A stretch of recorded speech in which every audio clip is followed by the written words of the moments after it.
السلام علیکم ورحمۃ اللہ وبرکاتہ۔ آج کی یہ ویڈیو خاص ان لوگوں کے لیے ہیں جو قوم لوط کا عمل کرتے ہیں۔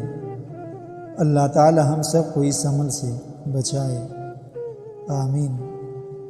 واقعہ کچھ یوں ہے کہ حضرت عمر فاروق رضی اللہ تعالیٰ عنہ کے زمانے میں ایک مقدمہ آیا۔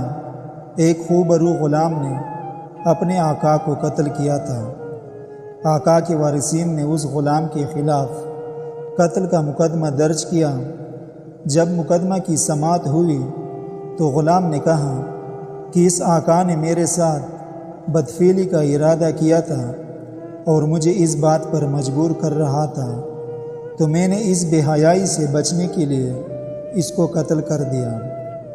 غلام کے پاس کوئی گواہ نہیں تھا۔ حضرت عمر فاروق رضی اللہ تعالیٰ عنہ متفکر ہوئے۔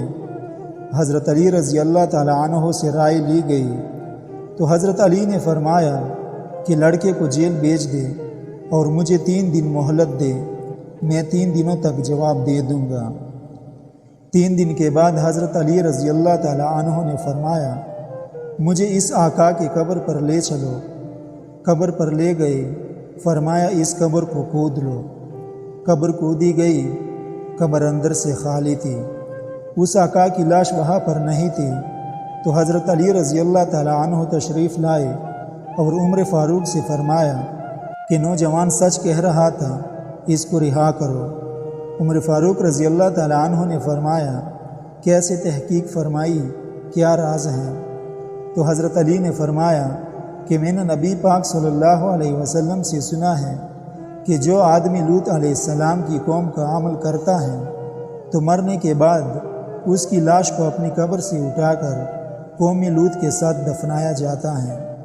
میں نے جب 3 دن کے بعد قبر کو کھودا تو وہ لاش غائب تھی، تو معلوم ہوا کہ آقا میں یہ عمل تھا اور یہ نوجوان بے قصور ہیں۔